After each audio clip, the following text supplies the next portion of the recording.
Ayat hari ini adalah Markus 10, ayat 11-31. Mari kita baca bersama. Pada waktu Yesus berangkat untuk meneruskan perjalanannya, datanglah seorang berlari-lari mendapatkan dia dan sambil bertelut di hadapannya, ia bertanya, "Guru yang baik, apa yang harus kuperbuat untuk memperoleh hidup yang kekal?" Jawab Yesus, "Mengapa kau katakan aku baik? Tak seorang pun yang baik selain daripada Allah saja. Engkau tentu mengetahui segala perintah Allah, jangan membunuh, jangan berzina, jangan mencuri, jangan mengucapkan saksi dusta, jangan mengurangi hak orang, hormatilah ayahmu dan ibumu." Lalu kata orang itu kepadanya, "Guru, semuanya itu telah kuturuti sejak masa mudaku." Tetapi Yesus memandang dia dan menaruh kasih kepadanya. Lalu berkata kepadanya, "Hanya satu lagi kekuranganmu. Pergilah, jualah apa yang kau miliki dan berikanlah itu kepada orang-orang miskin.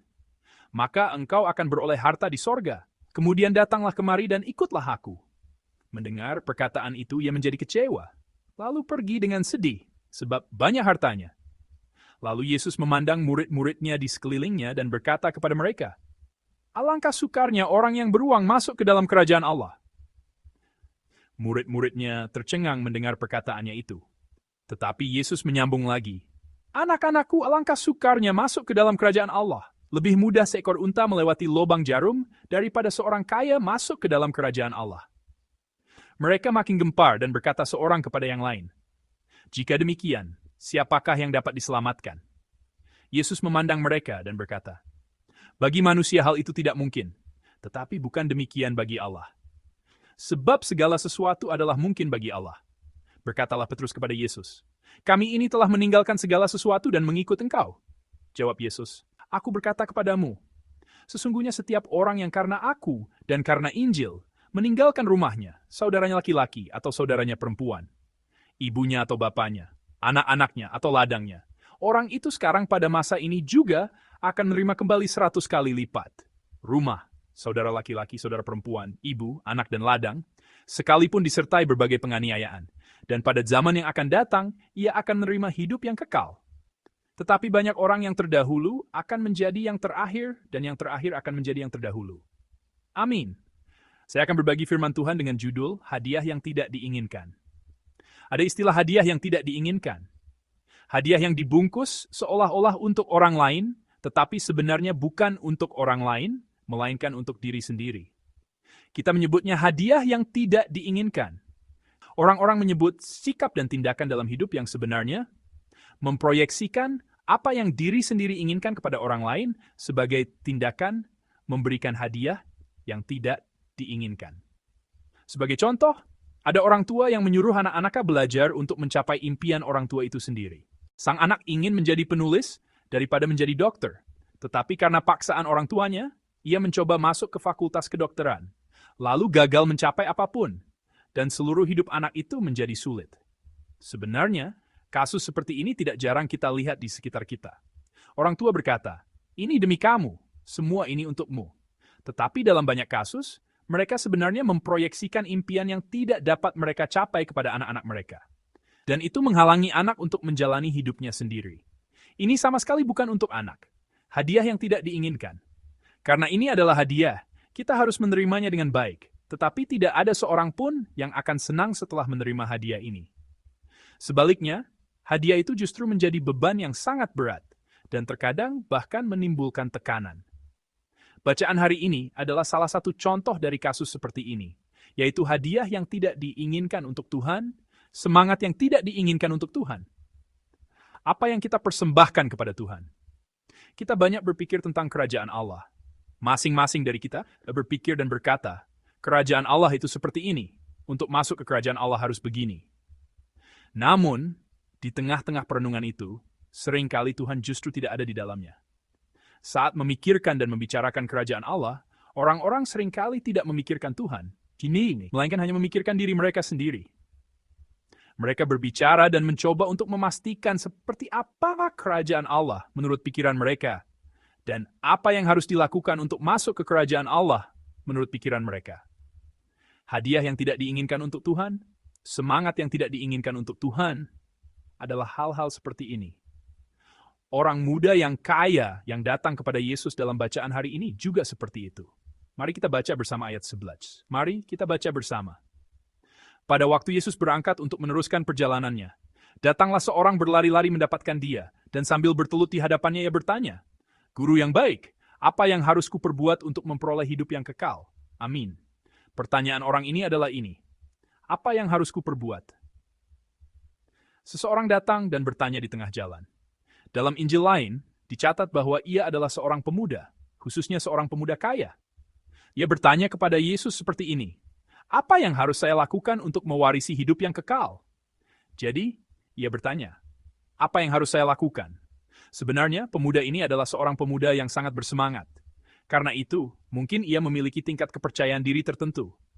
Kalau sudah seperti ini, bukankah dia akan mengakuiku? Mungkin ia datang untuk mendapatkan semacam stempel pengesahan dari Tuhan kita. Yesus menyebutkan perintah-perintah Allah, dan pemuda itu dengan percaya diri menjawab, "Semua perintah itu telah kuturuti sejak masa mudaku." Sampai di sini, semua berjalan sesuai keinginan pemuda itu. Dan bukan hanya pemuda itu, tetapi sebagian besar orang di sekitarnya mungkin telah mengantisipasi kelanjutan percakapan seperti ini. Karena kamu telah menuruti semua perintah, tidak ada lagi yang perlu dikatakan. Jika kamu tidak dapat mewarisi kerajaan Allah, lalu siapa yang akan masuk ke kerajaan Allah? Orang-orang dan pemuda yang ada di sana mungkin mengantisipasi dan menunggu Yesus menjawab seperti ini. Namun, percakapan itu mengalir ke arah yang agak aneh. Percakapan yang sepertinya akan segera berakhir dengan pengakuan, justru mengalir ke arah yang sama sekali berbeda dari yang diharapkan orang-orang. Mari kita baca bersama ayat 21. Mari kita baca bersama. Tetapi Yesus memandang dia dan menaruh kasih kepadanya. Lalu berkata kepadanya, "Hanya satu lagi kekuranganmu. Pergilah, jualah apa yang kau miliki, dan berikanlah itu kepada orang-orang miskin. Maka engkau akan beroleh harta di sorga, kemudian datanglah kemari, dan ikutlah aku."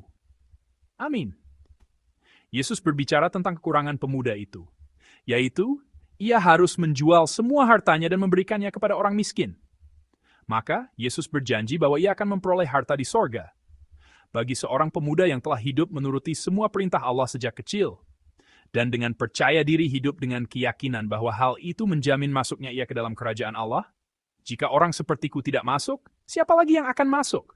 Perkataan Yesus ini pasti seperti petir di siang bolong. Ia mungkin berpikir bahwa lulus sudah pasti dan bahkan bisa mengincar beasiswa. Pemuda itu mungkin menganggap dirinya seperti itu. Tetapi Yesus berkata bahwa ada yang kurang, dan dengan demikian menyatakan bahwa ia tidak lulus. Bahkan ini saja sudah sulit untuk diterima. Tetapi Yesus melanjutkan dengan perkataan yang lebih sulit. Yesus berkata untuk menjual semua yang ia miliki dan membagikan hasil penjualannya kepada orang miskin. Alkitab mencatat bahwa pemuda itu akhirnya pergi dengan sedih. Ayat 22 dengan jelas menyatakan bahwa alasan kesedihannya adalah karena hartanya banyak. Sebenarnya, jawaban Yesus ini tidak mudah dipahami. Apakah untuk masuk ke kerajaan Allah kita tidak boleh memiliki apa-apa? Apakah harus benar-benar tanpa kemilikan, tidak memiliki apa-apa, baru bisa masuk ke kerajaan Allah? Karena Yesus mengatakan sesuatu yang agak berbeda dari gambaran kerajaan Allah yang kita kenal, sesuatu yang tidak mudah dipahami.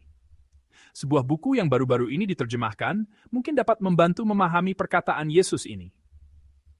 Buku itu berjudul Having and Being Had, yang ditulis oleh seorang esais bernama Eulabis, yang jika dijemahkan ke dalam bahasa Indonesia berarti memiliki dan dimiliki. Eulabis mulai menulis buku ini setelah terinspirasi oleh kisah seorang wanita. Wanita yang menginspirasi penulis adalah Marlene Engelhorn, seorang wanita berkebangsaan Austria dan Swiss. Keluarga Engelhorn agak unik. Mereka adalah keluarga pendiri perusahaan kimia terkenal di dunia, yang juga dikenal sebagai BASF. Dan ia menerima warisan dari neneknya. Saat pertama kali tinggal di Jerman, saya tinggal di kota tempat kantor pusat dan pabrik perusahaan ini berada. Dan di gereja kami juga ada beberapa orang yang bekerja di perusahaan ini. Marlene menyumbangkan hampir 90% dari uang yang diwarisinya, yaitu 25 juta euro atau sekitar 400 miliar rupiah kepada masyarakat. Ia membentuk sebuah komite yang hanya terdiri dari warga biasa, mengadakan pertemuan selama beberapa bulan di Salzburg, dan memutuskan untuk menyumbangkan jumlah ini kepada 27 lembaga. Berdasarkan kisah ini, penulis buku itu bertanya, apakah saya memiliki hidup saya, atau apakah saya dimiliki oleh hidup saya? Sambil mengatakan ini, penulis mengambil contoh sebuah rumah. Penulis ini yang mengidentifikasi dirinya sebagai kelas menengah, suatu hari memutuskan untuk mengecat rumah yang dimilikinya. Saat memilih warna yang disukainya, warna ini dan itu, tiba-tiba ia berpikir, jika saya mengecat dengan cat ini, bukankah akan merugikan saat saya menjual rumah ini nanti? Ia menemukan dirinya sedang merenungkan hal ini. Rumah itu jelas miliknya, tetapi ia menemukan dirinya tidak bisa mengecatnya sesuka hati. Penulis menunjukkannya dengan istilah yang agak sulit, sosok yang sudah tergadaikan oleh nilai tukar. Kalau begitu, kita bisa bertanya seperti ini. Rumah ini apa artinya bagi penulis? Apakah penulis memiliki rumah ini? Ataukah penulis dimiliki oleh rumah ini? Banyak orang modern menjalani kehidupan seperti ini. Mereka hidup dengan berusaha keras untuk memiliki banyak hal dan merasa telah memiliki banyak hal. Tetapi sebenarnya mereka tidak dapat bertindak sebagai tuan atas apa yang mereka miliki. Dan sebaliknya, kita seringkali menemukan banyak orang modern yang hidup seperti budak dimiliki oleh kepemilikan mereka. Orang muda yang kaya dalam bacaan hari ini adalah gambaran khas dari orang seperti itu. Ia memiliki banyak hal, sehingga ia mendapat julukan orang kaya dan menjadi orang yang membuat iri orang lain. Tetapi sebenarnya, ia sama sekali tidak menguasai kepemilikannya. Sebaliknya, seperti yang ia tunjukkan dengan menjadi sedih dan khawatir karena perkataan Yesus dan kemudian pergi, ia menjalani kehidupan yang dimiliki oleh kepemilikannya. Kehidupan yang dikuasai oleh kepemilikannya. Inilah bagian yang ditunjukkan oleh Yesus.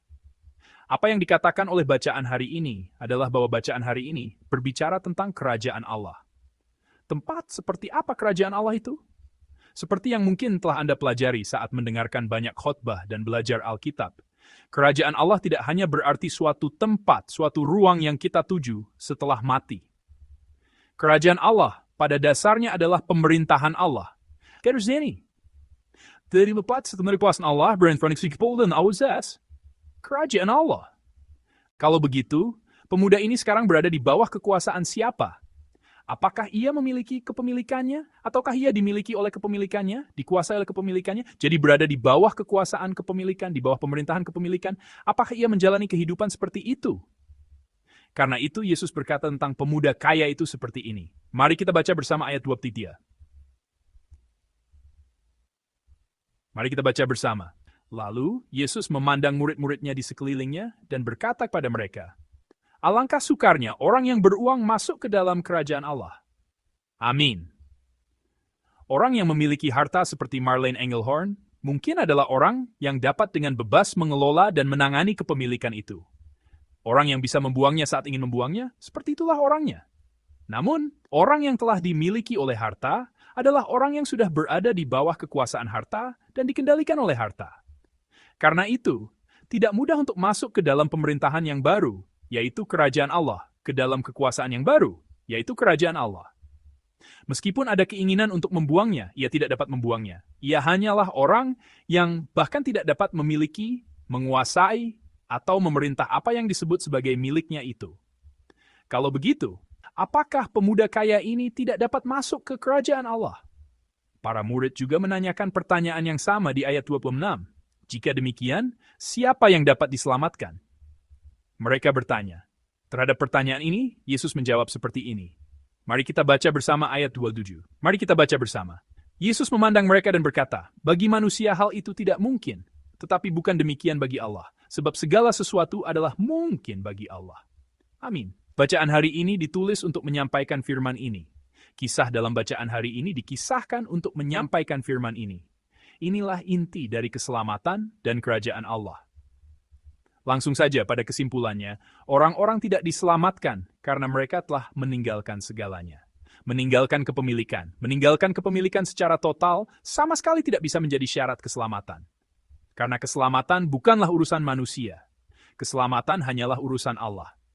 Kita diselamatkan bukan karena kita pandai meninggalkan, tetapi karena Allah sendiri telah ditinggalkan, menggantikan kita yang telah ditinggalkan. Keselamatan terjadi seperti ini. Keselamatan bukanlah jasa manusia, melainkan anugerah Allah. Praktik meninggalkan adalah hal berikutnya, hal setelah diselamatkan. Praktik meninggalkan segalanya adalah sesuatu yang timbul dari rasa syukur dan haru atas anugerah Allah yang luar biasa itu. Bukan dilakukan karena disuruh, tetapi dilakukan meskipun dilarang, dilakukan secara sukarela dan alami. Itulah praktik meninggalkan. Anugerah Allah yang total. Respons terhadap anugerah itu semacam tindakan lanjutan atas sukacita keselamatan. Itulah kehidupan meninggalkan. Praktik meninggalkan. Praktik berbagi. Kasus Zakheus mungkin adalah contoh yang tepat untuk ini. Ia sangat berterima kasih kepada Yesus yang telah datang ke rumahnya. Karena itu, di tempat itu ia menyatakan seperti ini. Separuh dari hartaku akan kuberikan kepada orang miskin. Jika ada sesuatu yang kuperas dari seseorang, akan kukembalikan 4 kali lipat. Ia hanya menyatakannya begitu saja. Karena begitu terharu, ia tidak bisa tidak membuat pengakuan ini. Karena begitu bersyukur, ia tidak bisa tidak membuat pengakuan ini. Karena tidak dapat menahan diri, ia menyatakan akan meninggalkan, akan membagikan. Praktik adalah ungkapan syukur, bukan syarat keselamatan. Ini adalah respons terhadap keselamatan. Orang kaya tidak bisa, dan orang miskin bisa. Ini sama sekali tidak alkitabiah. Orang kaya harus meninggalkan semua hartanya. Ini juga sama sekali tidak Kristiani. Kita tidak masuk ke kerajaan Allah dengan meninggalkan kepemilikan. Kita masuk ke hadapan Allah, ke dalam kerajaan Allah, dengan mengakui dan mengaku bahwa kepemilikan ini adalah milik Allah, bahwa apa yang kita miliki adalah pemberian Allah. Ini adalah pengakuan atas ketuhanan dan kerajaannya. Pengakuan ini lebih penting daripada tindakan meninggalkan, praktik meninggalkan. Kalau begitu, teman-teman, mengapa Yesus berkata seperti ini kepada pemuda itu? Mengapa dengan usil dia berkata, tinggalkan semuanya dan ikutilah aku? Tantangan untuk meninggalkan segalanya secara total adalah karena Yesus memberikan kesempatan kepada pemuda kaya ini. Sampai saat itu, pemuda ini telah hidup hanya dengan kekuatannya sendiri. Ia mungkin telah sampai sejauh ini dengan kekuatannya sendiri. Dengan bersusah payah menuruti perintah-perintah, memperhatikan setiap kata dan frasa dari perintah itu setiap saat. Dan ia pasti ingin diakui. Tetapi, itu tidak bisa dengan kekuatanmu. Itu bukan sesuatu yang kamu dapatkan dengan kekuatanmu. Kamu tidak diselamatkan dengan kekuatanmu. Firman ini adalah kesempatan yang diberikan agar ia mengetahui hal itu. Kepada orang yang seumur hidupnya telah hidup dengan kekuatannya sendiri, dengan menuruti perintah-perintah Taurat, Yesus menantangnya dengan hal yang sulit, hal yang mustahil. Sehingga ia tahu, kekuatan itu, kekuatanmu saja tidak cukup. Itu hanya bisa dengan kekuatan Allah. Meskipun uang yang memerintah dan kamu hidup di dalam kerajaan uang, dan pada saat yang sama kamu hidup di dalam kerajaanmu yang kamu perintah, kamu harus keluar dari kerajaan itu dan masuk ke dalam kerajaan Allah. Kamu harus masuk ke dalam kerajaan yang diperintah oleh Allah. Kamu masuk dengan kuasa Allah. Dengan cara ini, Dia sedang mengundang ke dalam kerajaan Allah. Karena itu, raut muka sedih dan kekhawatiran pemuda kaya itu justru menunjukkan seberapa dekat ia dengan kerajaan Allah. Karena hanya ketika mengetahui ketidakmungkinan manusia, barulah kemungkinan Allah terlihat. Saudara-saudari yang terkasih, di awal khotbah, saya berbicara tentang hadiah yang tidak diinginkan. Apa yang Tuhan inginkan dari kita? Apakah menuruti semua hukum Taurat? Apakah meninggalkan semua harta? Ini semua adalah hal-hal yang dipikirkan dengan mudah dari sisi manusia. Dari sudut pandang Tuhan, itu bisa menjadi sesuatu yang tidak diinginkan. Kita tidak bisa menuruti semua hukum Taurat, tetapi kita juga tidak mendapatkannya dengan menuruti hukum Taurat. Sulit untuk meninggalkan semua harta, tetapi kita juga tidak mendapatkannya dengan meninggalkan semua harta. Kita harus percaya kepada Tuhan dan bertemu dengan Tuhan. Tidak ada jalan lain selain ini. Tetapi, ketika saya menemukan diri saya, tidak dapat meninggalkan semuanya. Kerajaan saya perlahan-lahan menghilang dan saya dapat melangkah masuk ke dalam kerajaan Allah. Baru pada saat itulah, ketika saya menemukan saya tidak bisa melakukannya, barulah kerajaan Allah datang. Ketika saya tahu dan tidak punya pilihan selain mengaku, saya tidak bisa dan dengan kekuatan saya sendiri tidak bisa, barulah kerajaan Allah mulai terbentang di dalam diri saya. Mengapa begitu? Mengapa kita bisa menafsirkan bacaan hari ini seperti itu? Kuncinya ada di ayat 21. Di awal ayat 21, Yesus berkata seperti ini. Tetapi Yesus memandang dia dan menaruh kasih kepadanya lalu berkata kepadanya, tantangan ini perintah untuk menjual semua harta bukan dilakukan Yesus dengan hati yang membenci, dengan hati yang menghakimi untuk mencari-cari kesalahan, dengan hati yang ingin menjatuhkan untuk memberikan pemberitahuan tidak lulus. Firman ini, tetapi Yesus memandang dia dan menaruh kasih kepadanya, lalu berkata kepadanya, Yesus sangat mengasihi pemuda kaya itu. Karena itu, ia ingin membuatnya menyadari batas kemampuannya. Masalah pemuda kaya itu bukanlah kegagalannya untuk meninggalkan segalanya. Masalah pemuda kaya itu adalah ia mencoba untuk meninggalkan dengan kekuatannya sendiri. Yesus memanggilnya untuk keluar dari kerajaannya sendiri, dari kehidupan yang dijalani dengan kekuatannya sendiri, kesalehannya sendiri, kepuasannya sendiri, dan mengatakan bahwa ada hal-hal yang jelas tidak bisa dilakukan dengan kekuatannya sendiri, tetapi bisa dilakukan dengan kekuatan Allah. Bahwa tidak ada yang mustahil bagi Allah. Di balik firman yang menyuruh untuk menjual semua harta, terkandung kasih yang dalam dari Tuhan kita, yang ingin memberitahukan batas kemampuan dan menyampaikan tentang Allah. Saudara-saudari yang terkasih, bukankah kita juga hanya sedang mempersiapkan hadiah yang tidak diinginkan untuk Tuhan? Bukankah kita selalu hanya memberikan hadiah yang tidak diinginkan? Tidak ada orang tua yang berharap anaknya yang masih kecil menghasilkan uang. Orang tua hanya berharap agar anaknya bahagia. Itulah hati orang tua. Hati Bapa kita di sorga juga sama. Saat Dia memberikan perintah, Tuhan kita berkata kepada kita bahwa lebih baik berpegang pada Tuhan meskipun tidak dapat menuruti perintah, daripada menuruti perintah dan menjadi sombong.